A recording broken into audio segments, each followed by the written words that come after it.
Merhabalar efendim. Kanalıma hoş geldiniz. Çocuklarla ilgili cinsellik soruları karşısında hazırladığımız video serisinin ikinci bölümüne geldik.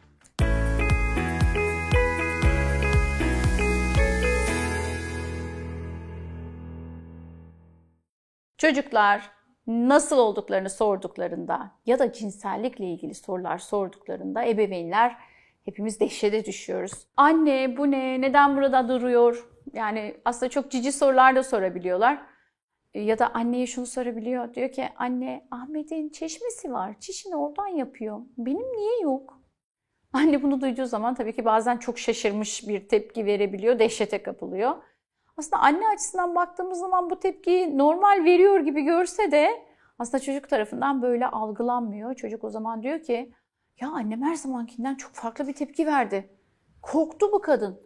O zaman ya daha çok merak etmeliyim diyor. Bu konuyla ilgili daha çok soru sormalıyım, öğrenmeliyim. Anne cevap vermediğinde ben bunu Ahmet'e sorabilirim ya da öğretmenime sorabilirim ya da başka kaynaklara çocuk yönelebiliyor. Ve yanlış kaynaklardan aldığı cevaplarla da yanlış bir algı oluşabiliyor. İşte bu verdiğiniz yanlış mesajlar çocuğunuzun yanlış kaynaklara yönelmesine neden olabilir. Siz çocuğunuzun merakını doyurmadığınız zaman çocuğunuz daha çok merak etmeye başlıyor. Bu kadın böyle bir tepki vermez de eğer bu tepkiyi veriyorsa ben bu konuyla ilgili daha farklı sorular, bu konuyla ilgili daha derin bilgiler elde etmeliyim diyor. Bizim aile yapımız, toplumsal yapımız, okul yapımızda ne yazık ki cinsel konular çok konuşulmuyor ya da konuşulurken örtbas ediliyor. Çocuğa farklı mesajlar verebiliyoruz. İşte konuşurken dikkat etmemiz gereken bazı noktalar var. İşte o noktalardan bazılarını konuşacağız. İşte çocuğunuz size cinsellikle ilgili merak ettiği bir şey sordu. İlk olarak başlangıç cümleniz çok önemli. Konuşmaya çocuğunuzu doğrulayıcı, cesaretlendirici bir cümleyle başlamak gerekiyor. Ki çocuk bu konuyla ilgili merak ettiği her şeyi sorabilsin, siz bu konuda onu destekleyebilirsiniz. Siz derseniz ki, nereden bulursun böyle soruları, nereden merak edersin, taktın sen bu konuya, oğlum aklın fikrin bu işlerde, senin başka şeylere kafan işlemiyor mu gibi şeyler aslında doğru cümleler değil. Bu tür cümleleri ne yazık ki aileler sık kullanıyor. Bunun yerine daha onu destekleyici, doğru bilgiler verilecek cümlelerle ilgili başlangıçlar yapmamız lazım. Çocuğumuzun cinsel bilgileri doğru kaynaklardan almaları gerekiyor ki yanlış mesajlar diğer bireylerden almasınlar. Bunun önüne geçmek için bizim doğru cevaplar vermemiz kaçınılmaz olmakta. Çocuk size bu soruyu sordu.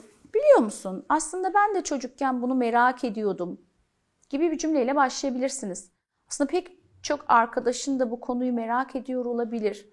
Doğrusu çok iyi bir soru sordun. Bunu seninle konuşmak bana da iyi gelecek. Seni bu konuda bilgilendirmek isterim. Seninle konuşmak hoşuma gider gibi bir cümleyle başlamak çocuğunuzu cesaretlendirici olacaktır. Ve çocuk bu konuyla ilgili kafasında olan her soruyu tekrar sorarak, yüreklenerek doğru kaynaktan doğru bilgiyi öğrenir. Siz bu kaynaktan doğru bilgiyi vermediğiniz zaman çocukların çoğu bu konuya merak duyar, ilgi duyar. Ve bazen de bu soruyu siz eğer onu azarlayarak cevapladıysanız o zaman suçluluk duymaya başlar, içine kapanabilir. Bazı sınırlılıklar var. Bunlara dikkat etmemiz gerekiyor. Bunlar mesela işte anne ya da babanın çocuğun cinsel eğitimi sırasında her şeyi bilmeleri gerekmiyor ama doğru kaynaklardan öğrenmeleri gerekiyor.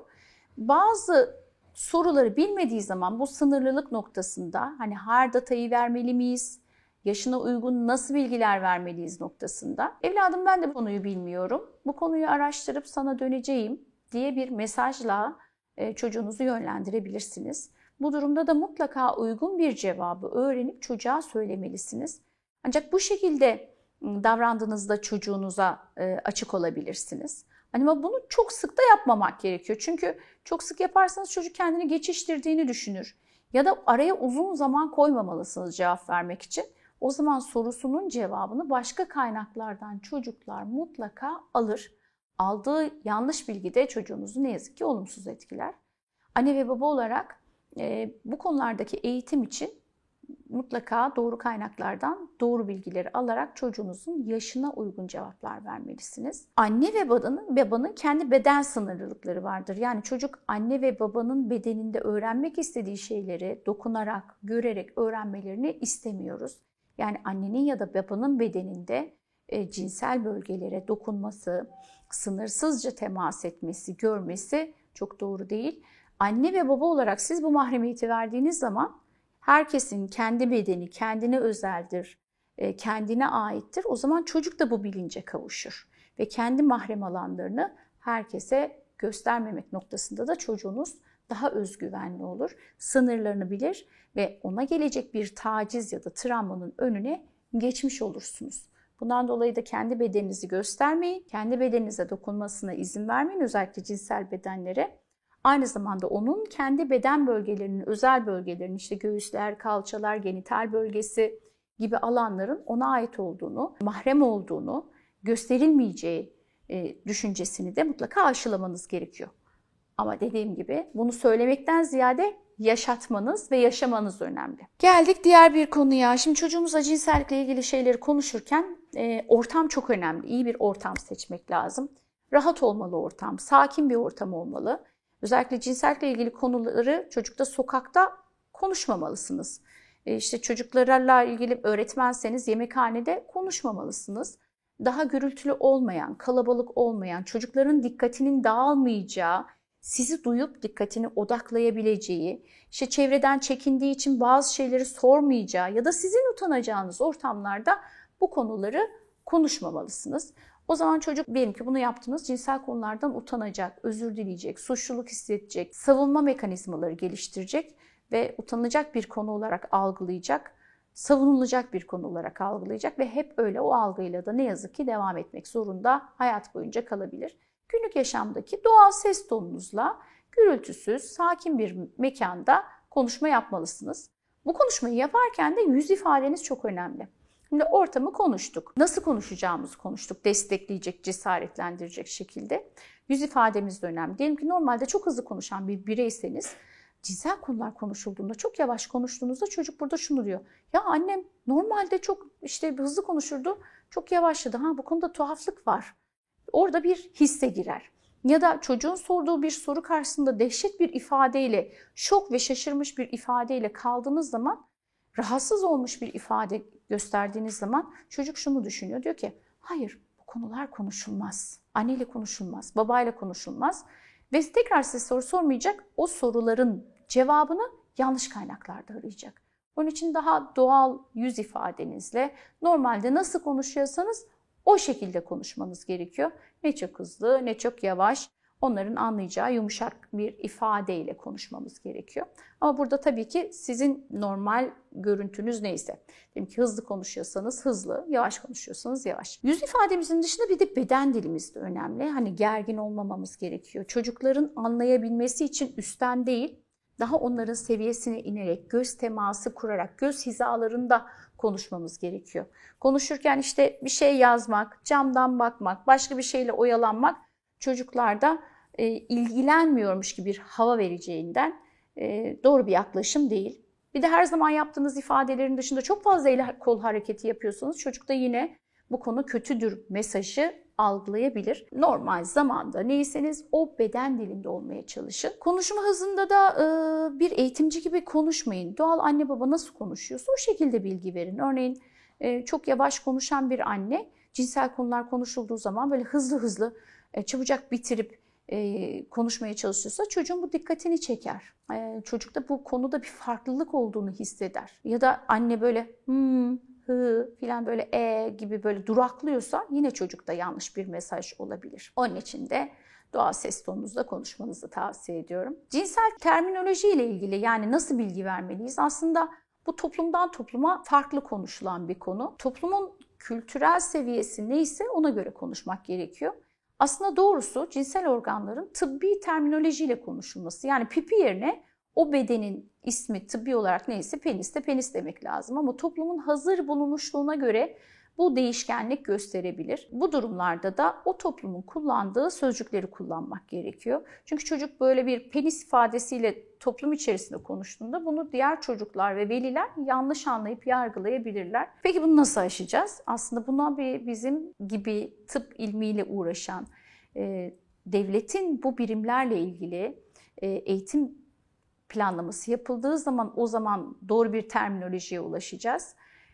Kısacası siz toplumunuzun seviyesine göre bir terminoloji geliştirmelisiniz. Bir de son olarak size şunu söyleyeceğim. Çocuk size şunu sordu. Anne, senin pipin düştü mü? Dehşet bir ifadeyle evet ben yaramazlık yaptım, pipim düştü. Aslında bu cevabı sakın vermeyin. Ya da buna benzer çocuğu korkutacak. Ya da yaramazlık yaptım da onun için pipim düştü. Sen de yaramazlık yaparsan pipin düşer. Bak işte kolun bacağında şöyle olur filan. Bu mesajlar çocukta yaptığı etki çok fazla negatif. Ve aslında ileride cinsel işlev bozukluğu yaşayabilir evladınız.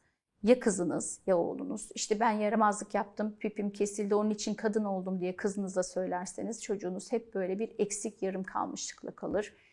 Oğlunuza bunu söylerseniz otokastrasyon korkusuyla ileride cinsel işlevlerinde problem yaşayabilir. Kısacası cinsel bilgiler, çocuklar nasıl dünyaya geldi, cinsel organları tanımayla ilgili bilgiler yaşına uygun, doğru ses tonuyla doğru bilgiler vermek gerekiyor.